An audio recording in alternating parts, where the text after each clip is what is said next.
కానీ వాక్యాన్ని ఎక్కువగా అందరూ అర్థం చేసుకున్నది ఏంటంటే సీజనల్గానే అర్థం చేసుకున్నారు. మచ్చుకు 2 ఉదాహరణ. పొరపాటున ఎవరి దగ్గరైనా 127వ కీర్తన చదవాలనుకోండి, ఏ సీజన్లో చదువుతారు చెప్పండి? పర్లేదు, సిగ్గుపడకుండా చెప్పండి.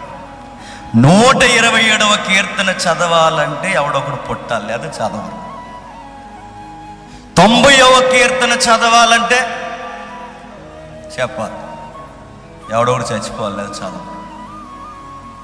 మీకు అర్థమవుతుందో లేదు? ఒక్కొక్క వాక్యాన్ని ఒక్కొక్క సీజనల్గా ఎవరు అలవాటు చేశారు.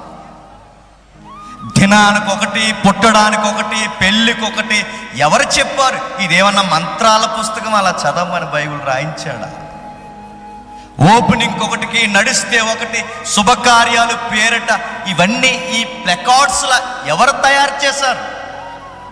ఎవరో తెలియని వారు, ఎవరో వాక్యాన్ని అర్థం చేసుకోలేని వారు, ఎవరో ఈ జ్యోతిష్యాన్ని వదలలేని వారు ఎవరో అలవాటు చేస్తారేమో.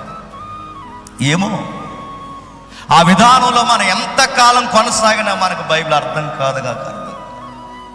అందుకే చూద్దాం, అది కీర్తనైనా, అధ్యాయమైనా, పత్రిక అయినా, గ్రంథమైనా, ఏదైనా ప్రతి తరములో ప్రతి ఒక్కరము చదువుకోవాలని